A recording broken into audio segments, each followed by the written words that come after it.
ಇಷ್ಟೆಲ್ಲ ನೋಡಿರಿ, B J ಪಿಯವರು ಇದನ್ನೆಲ್ಲ ಮಾಡಿದ ಮೇಲೆ ಇದನ್ನು ಜನಮಾನಸದಲ್ಲಿ ಅಚ್ಚಳಿಯದಂತೆ ಉಳಿಸುವುದು ಹೇಗೆ ಅನ್ನೋದರ ಲೆಕ್ಕಾಚಾರನೂ ಇರುತ್ತೆ. ಸಂಜೆ ಯಾರೋ ಹೇಳ್ತಾ ಇದ್ರು ನನಗೆ, ದಸರಾ ಸ್ಪೆಷಲ್ ಸೇಲ್ಗಳು ಶುರುವಾಗ್ತಾವಲ್ಲ, ಅಲ್ಲೆಲ್ಲ ಅಂಗಡಿಗಳವ್ರ ಹತ್ರ ಬೋರ್ಡ್ ಗಿಡ್ ಹಾಕ್ಸ್ಬಿಡ್ತಾರೆ ಅಂತ. ಜಿ ಎಸ್ ಟಿ, ಮೊದಲಿನ ಜಿ ಎಸ್ ಟಿಯಲ್ಲಿ ಈ ವಸ್ತುಗೆ ಇಷ್ಟು ಬೆಲೆ ಆಗ್ತಾ ಇತ್ತು, ಈಗಿನ ಜಿ ಎಸ್ ಟಿಯಲ್ಲಿ ಇಷ್ಟೇ ಆಗ್ತಾ ಇದೆ ನೋಡಿ ಅಂತ. ಈಗ ಎಲೆಕ್ಟ್ರಾನಿಕ್ ಗೂಡ್ಸ್ ಎಲ್ಲ 12% ತಂದಿದ್ದಾರೆ, ಆಲ್ ಎಲೆಕ್ಟ್ರಾನಿಕ್ ಗೂಡ್ಸ್.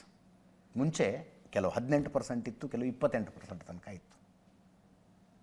28% ಇದ್ದಿದ್ದನ್ನು 18%ಗೆ ತಂದಿದ್ದಾರೆ. 10% ಕಡಿಮೆ ಆಗಿದೆಯಪ್ಪ.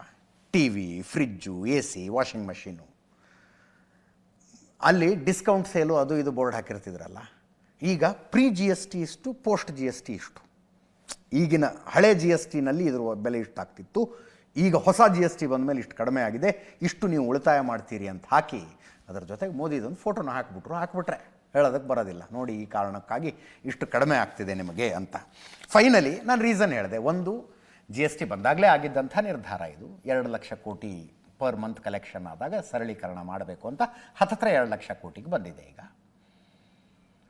ಇನ್ನೊಂದು, ಎಲೆಕ್ಷನ್ ಲೆಕ್ಕಾಚಾರ ಇದ್ದೇ ಇರುತ್ತೆ. ಬಿಹಾರದಲ್ಲಿ ಎಲೆಕ್ಷನ್ ಇದೆ, ಕ್ರೂಷಿಯಲ್ಲು, ಈಗಲೇ ಮಾಡಿಬಿಡೋಣ.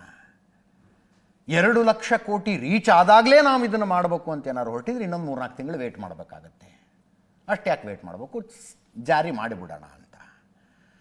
ಅದರ ಜೊತೆಗೆ ಇಲ್ಲೊಂದು ಲೆಕ್ಕಾಚಾರ ಕಾಣಿಸ್ತಾ ಇದೆ ನಿಮಗೆ.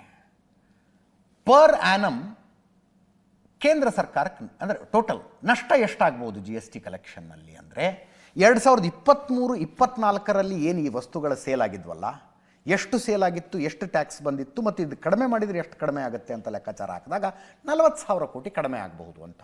ಒಂದು ವರ್ಷಕ್ಕೆ 40,000 ಕೋಟಿ ಕಲೆಕ್ಷನ್ ಕಡಿಮೆ ಆಗಬಹುದು. 40,000-48,000 ಕೋಟಿ ಅಂತ ಹೇಳ್ತಾರೆ. ಇದು 2023-24ರ ಲೆಕ್ಕಾಚಾರ. ಅದಾದಮೇಲೆ ಕನ್ಸಂಪ್ಷನ್ ಜಾಸ್ತಿ ಆಗಿದೆ, ಇನ್ನೊಂದು ಸ್ವಲ್ಪ ಜಾಸ್ತಿ ಆಗಬಹುದು. ಲೆಕ್ಕಾಚಾರ ಏನು, ವಸ್ತುಗಳ ಬೆಲೆ ಕಡಿಮೆ ಆದಾಗ ಖರೀದಿ ಜಾಸ್ತಿ ಆಗ್ಬೋದಲ್ಲ, ಆಗುತ್ತೆ, ಸಹಜವಾಗಿ ಆಗುತ್ತೆ. ಒಂದು ಲೆಕ್ಕಾಚಾರದ ಪ್ರಕಾರ ಒಂದು ವರ್ಷಕ್ಕೆ 5-6 ಲಕ್ಷ ಕೋಟಿ ರೂಪಾಯಿ ವ್ಯಾಪಾರನೇ ಜಾಸ್ತಿ ಆಗಬಹುದು ಇದರಿಂದ ಅಂತ.